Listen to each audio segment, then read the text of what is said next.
Olá pessoal, então nesse vídeo nós vamos aprender um pouco sobre o bloqueio do nervo alveolar inferior, também conhecida como técnica do espaço ptérigo-mandibular ou anestesia ptérigo-mandibular.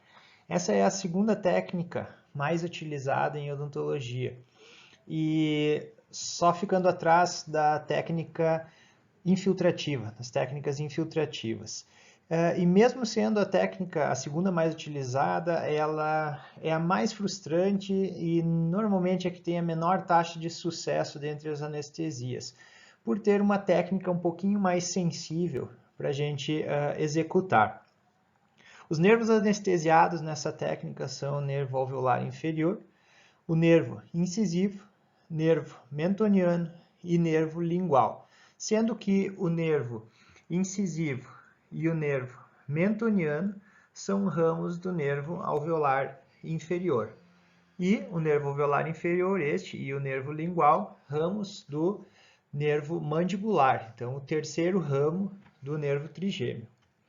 A área anestesiada com essa técnica é uma área grande, envolve grande parte da hemimandíbula anestesiada. Então, vai envolver todos os dentes mandibulares até a linha média ipsilateral, então a linha média daquele lado.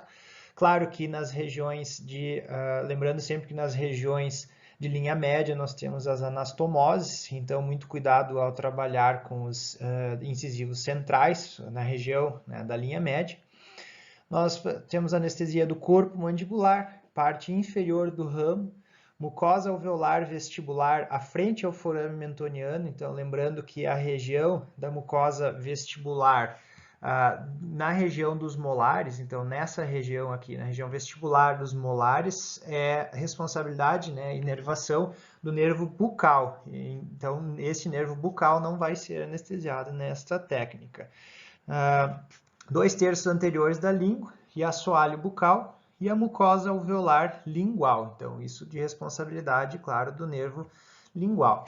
Por ser uma grande área que fica anestesiada com essa técnica, sempre que puder, nós devemos evitar fazer o bloqueio bilateral, né? Fazer essa técnica nos dois lados. Claro que em algumas situações nós vamos precisar fazer isso, mas sempre que possível evitar o bloqueio bilateral. Então, para essa técnica, nós vamos fazer a técnica do nervo alveolar inferior indireta. Então, a técnica do bloqueio do nervo alveolar inferior indireta. Tomamos como referência o livro do Malamed. Nós temos a referência ali nos nossos comentários, depois para vocês quiserem dar uma conferida. Nessa técnica é mandatório o uso da agulha longa. Tá? O alvo, nosso área-alvo, fica longe do local da inserção da agulha. Então, necessitamos da agulha longa por segurança. A área de inserção, então, vai ser a mucosa medial, lingual do ramo mandibular. Tá? Então, medialmente ao ramo mandibular. Nós vamos acompanhar aqui no nosso vídeo uma descrição de onde fica o local da punção para a nossa agulha. Tá? O nervo-alvo, aliás, a área-alvo que nós vamos anestesiar, então, a área-alvo da nossa anestesia vai ser o nervo alveolar inferior, no seu trajeto descendente antes de entrar no forame mandibular. Então, nessa região medial, aqui interna do ramo mandibular, nós vamos anestesiar o nervo alveolar inferior antes de ele entrar lá no forame mandibular, no lado interno da mandíbula. Tá? Então, nós vamos ter como área de reparo, então área de referência, nosso trígono retromolar.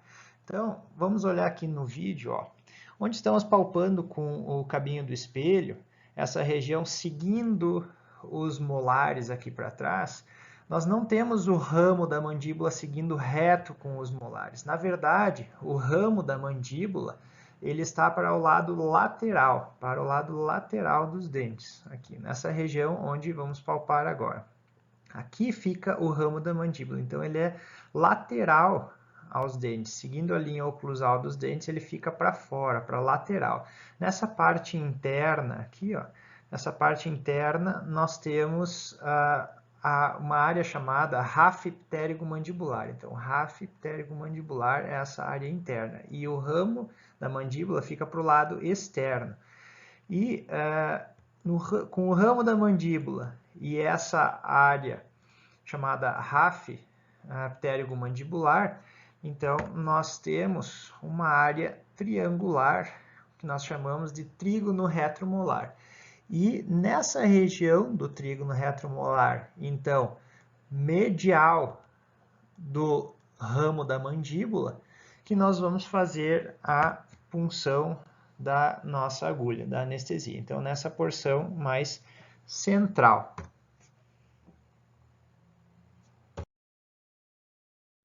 Então, nessa técnica, ela é dividida em duas etapas. Na primeira etapa, nós vamos visar o nervo lingual. Então, nós vamos começar palpando o ramo ascendente da mandíbula. Então, palpando o ramo ascendente da mandíbula, nesta região do trígono retromolar, que nós vimos anteriormente. Tá? E a área da punção da agulha vai ser exatamente 1 centímetro acima do plano oclusal, então, do plano oclusal dos dentes, mais ou menos na metade do dedo, quando você está palpando ali o ramo da mandíbula. Então, nós vamos entrar com a agulha paralela ao plano oclusal, então, paralela ao plano oclusal, 1 centímetro acima do plano oclusal e medialmente, então, para o lado interno do ramo da mandíbula, ok? Então, vamos ver ali. Lembrando, o bisel da agulha sempre voltado para o osso, para o tecido ósseo.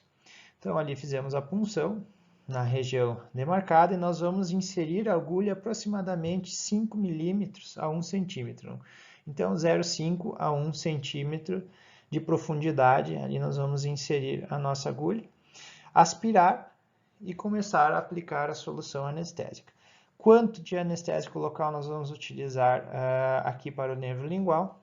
Aproximadamente 1/3 do tubete. Claro que vai variar conforme o tipo de procedimento que está sendo executado, mas aproximadamente 1/3 do tubete do anestésico vai ser injetado nessa primeira etapa na anestesia do nervo lingual. Então, observem ali, fazer a injeção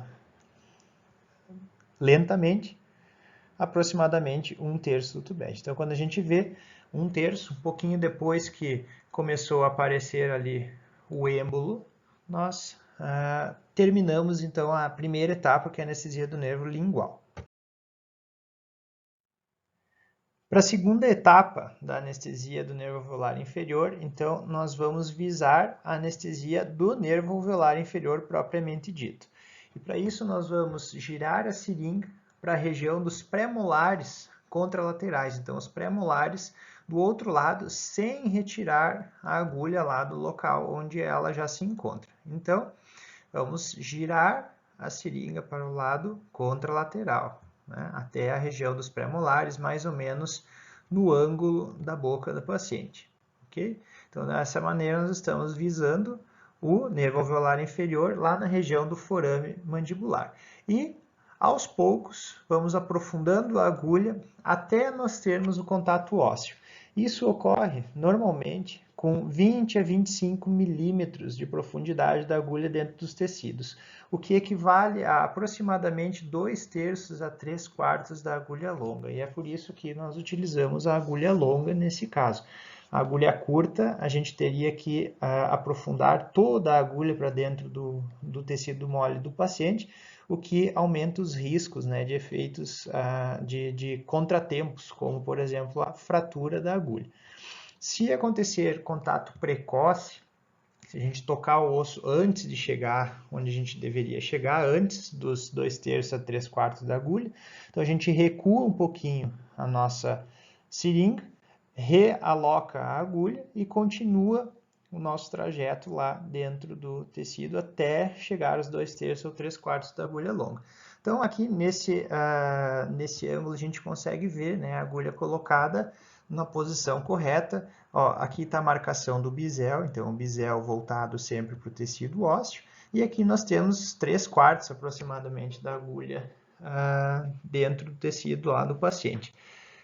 O contato ósseo ele não é mandatório. Se a gente chegou nos 3/4, né, a gente vai estar próximo da área-alvo e a gente não teve o contato ósseo. Se a nossa angulação está correta, a gente pode ter uma segurança de que estamos próximo da área-alvo e começar a fazer, sim, a anestesia nesse local. Então, a gente vai fazer a aspiração e aplicar a solução anestésica. O restante, né, os 2/3 restantes do tubete nessa região. Opcionalmente, a gente pode ir injetando pequenos volumes de solução no trajeto da agulha até aquela região para melhorar, né, ter mais conforto para o paciente não sentir o trajeto da agulha até a região lá do forame mandibular.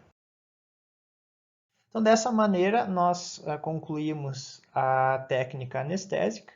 E o que nós esperamos com essa técnica anestésica? Em primeiro lugar, amortecimento ou formigamento do lábio inferior ipsilateral, ou seja, do lábio inferior do lado que foi anestesiado, em função da anestesia do nervo mentoniano. Lembrando que o fato de estar amortecido o lábio naquele lado não quer dizer que os tecidos pulpares estão com uma profundidade adequada da anestesia. A gente tem que lembrar, né, da teoria do feixe central, que nós falaremos em outros vídeos. Então, é uma dos sintomas dessa técnica. O amortecimento e formigamento dos 2/3 anteriores da língua daquele lado também, em função da anestesia do nervo lingual, e a ausência de dor, então, durante o procedimento. Isso é o mais importante, né, para a gente levar em consideração para concluir sobre a funcionalidade, né, se a gente acertou realmente a técnica do espaço ptérigo-mandibular. Então é isso aí, não esqueça de inscrever-se no nosso canal para receber também notificações sobre novos vídeos, clique no sininho, dê um like, né? Curta nossos vídeos para que a gente possa continuar sempre lançando novos materiais legais aí para você.